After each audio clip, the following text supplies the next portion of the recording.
Buen día, mi nombre es Daniel Alfonso Esteban y la plática que les voy a presentar lleva como título Generalizaciones de funciones armónicas en análisis de Clifford, bajo la colaboración de los doctores Ricardo Abreu Blaya y Yudier Peña Pérez de la Universidad Autónoma de Guerrero.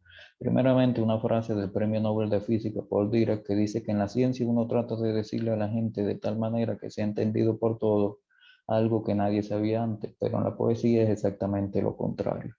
En 1844, el alemán Hermann Graham introduce su producto vectorial que se diferenciaba del producto vectorial que asociaba dos vectores, un ente matemático llamado bivector. En esa época, Graham era poco reconocido por la comunidad científica. Sin embargo, un selecto grupo de matemáticos, entre los cuales se encontraba el inglés William Kingdon Clifford en 1876, estudia sus ideas y une este producto exterior con el producto interior, conformando así el llamado producto geométrico o producto de Clifford.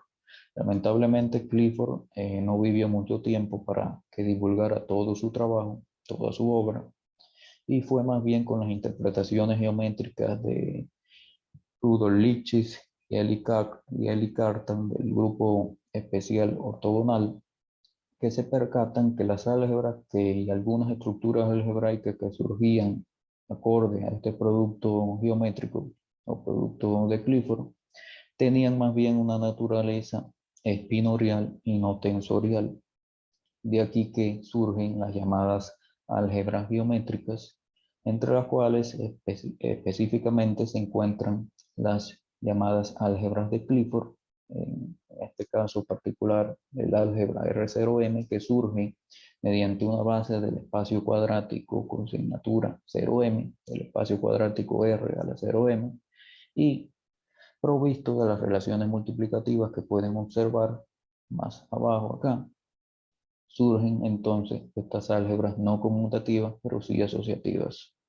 Muchos de los hechos que en esa época, muchos de los hechos físicos que se notaban en esa época, podían relacionarse con estas álgebras. Un hecho bastante interesante es cuando Dirac está en la factorización de la ecuación de Klein-Jordan y tiene que considerar los coeficientes de su clásico operador de Dirac, esos coeficientes gamma sub i. Él se percata de que estos coeficientes no se pueden concebir como escalares reales, sino ser vistos como matrices de 4 por 4 y que también debían de cumplir unas relaciones multiplicativas. Estas relaciones multiplicativas no es más que las relaciones que generan el álgebra de Clifford con signatura 1,3, que no es más que el álgebra del espacio-tiempo, la conocida álgebra de Dirac, ¿no? Luego, posteriormente, con las ideas de Moisille, Teodorescu, de David Hestenes y de Richard Delenger, las ideas de factorizar el laplaciano, este surge y se va independizando una subdisciplina del análisis conocido hoy en día como el análisis de Clifford, que se especializa más bien en el estudio de las funciones monogénicas, que no son más que aquellas funciones que pertenecen al núcleo de este clásico operador de Dirac, construido sobre una base de estas álgebras de Clifford. Dichas funciones son una generalización a altas dimensiones de las conocidas funciones holomorfas o funciones analíticas del análisis complejo.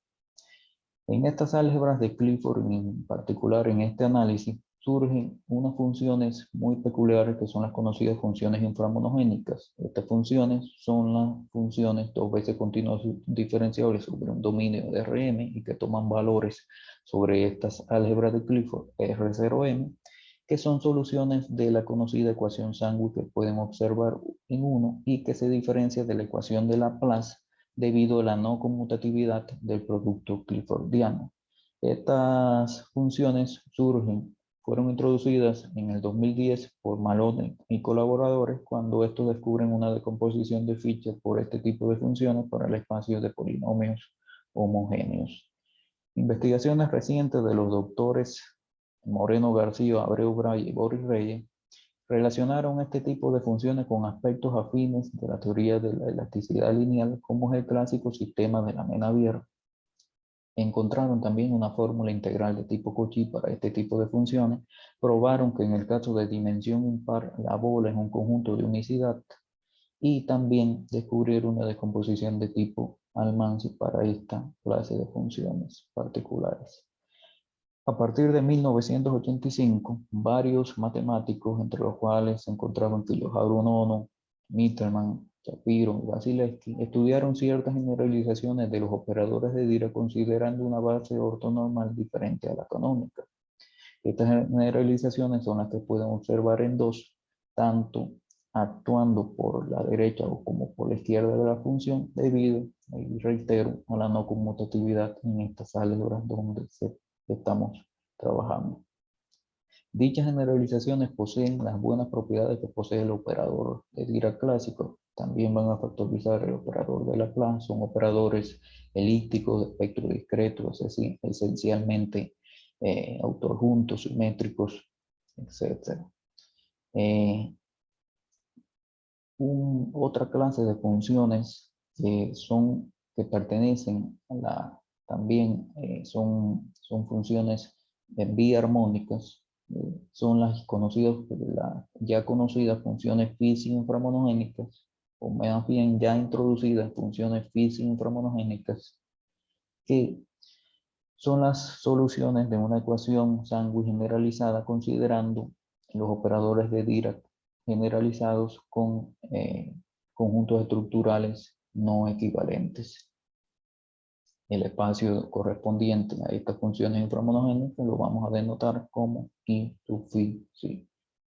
Y también surgen las funciones fisi-armónicas considerando la composición de los operadores de Dirac generalizados actuando por un mismo lado de la función. En este caso se dice que una función dos veces continua diferenciable sobre el dominio medio es fisi-armónica por la izquierda, actuando por la izquierda de la función esta composición de estos dos operadores.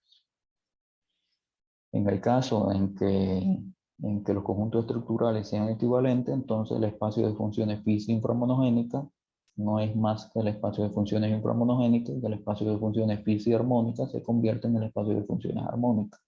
En el análisis vectorial, cuando se trabaja con campos vectoriales, la ecuación Sandwich se puede reescribir como menos gradiente de la divergencia menos el rotacional del campo vectorial.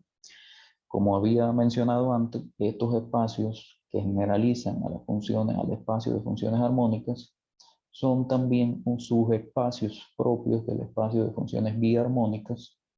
Y bueno, un breve ejemplo es que si escogemos los conjuntos estructurales phi como la base canónica de R3 y psi como una reordenación inversa de esta base canónica, entonces se pueden construir polinomios de tal manera que estos polinomios pertenezcan a cada una de esas regiones disjuntas del diagrama de Venn que pueden observar. Para estudiar dicha clase de funciones es necesario introducir estos operadores psi sub k que pueden observar que se surgen con los correspondientes k vectores que se forman de acuerdo a los conjuntos estructurales phi y psi que se tienen. Una de las relaciones más llamativas es la proposición 1, que establece que si k es impar, entonces el operador que surge con k elementos del conjunto estructural y que se asocia, como pueden observar acá, es una biyección lineal sobre el álgebra de Clifford R0n. La proposición 2, también relacionada con estos operadores I sub j, pero para el caso de conjuntos estructurales idénticos, o sea, cuando los conjuntos estructurales sean iguales, más bien, entonces se tiene esta fórmula 3. Y bueno, que en el caso de que esta fórmula 3 que puede reescribirse utilizando la conocida función hipergeométrica de Gauss, como pueden observar en el pie de nota. El corolario 1, que cuando m es impar, entonces para un número a del álgebra de Clifford, se evidencia que el psi j es igual a menos el psi sub m menos j. Y mientras que m es par, entonces se evidencia otras relaciones ya determinadas por la parte k vectorial del número de Clifford. También es necesario introducir estos operadores si más y si menos. El si más cuando es la sumatoria, cuando los k es par de todos estos si sub k, y el si menos cuando es la sumatoria sobre todos los k impar de todos los si sub k. La proposición 3 establece que si m es impar, entonces el si más, cuando los conjuntos estructurales son iguales, es igual a menos el si menos de A, que va a ser igual a 2 a la m-1 de la parte escalar más la parte pseudoescalar. Y en el caso en que m es par, se evidencian otras relaciones y se pueden ver aquí cómo la paridad juega una importante diferencia en todos estos resultados. Algunos ya de los resultados principales es un hecho bastante interesante, es que una función es armónica si solo si cada una de sus partes es armónica. Esto ocurre también para el caso de funciones inframonogénicas. O sea, una función es inframonogénica si solo si también cada una de sus partes es inframonogénica. Lamentablemente, para cuando los conjuntos estructurales son diferentes, no se puede afirmar este resultado. Sin embargo, se puede evidenciar un resultado más débil, enunciado por la proposición 4, que establece que una función dos veces continuo diferenciable en omega, entonces se va a tener esta relación, o sea, una función f es phi inframonogénica si solo si su parte par y su parte impar es también phi inframonogénica. Lo mismo ocurre para el caso de que si la función es phi armónica.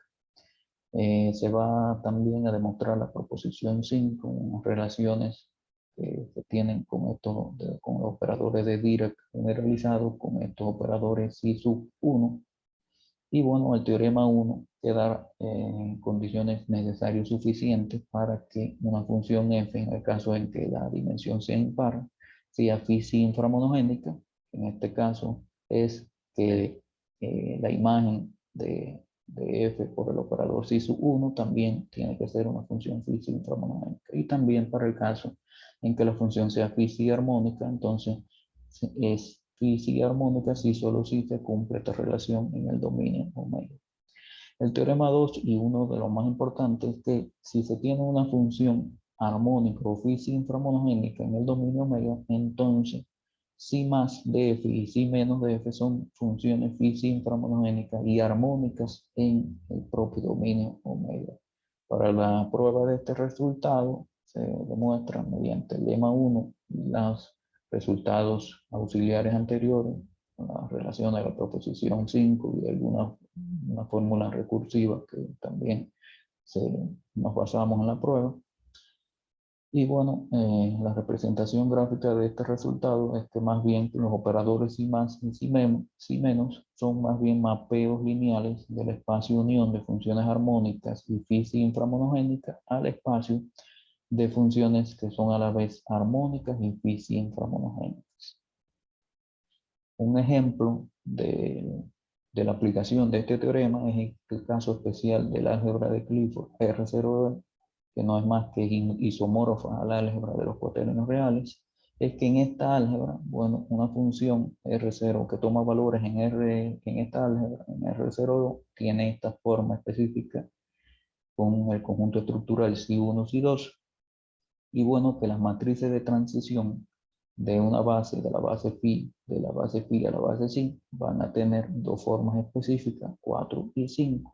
Y en el caso 4, si se calcula directamente si más y si menos, pueden observar lo que obtenemos y nos dice que aplicando el teorema 2, obtenemos de que una función phi inframonogénica o armónica, entonces si se tiene una función que es de esta clase, entonces su parte par va a ser a la vez armónica y phi inframonogénica. Y en el caso 5, o sea, cuando el determinante es menos 1, entonces va a ser que la parte impar va a ser una función que sea a la vez armónica y phi inframonogénica. Alguna de las referencias utilizadas en todo el trabajo. Muchas gracias por todo. Saludos.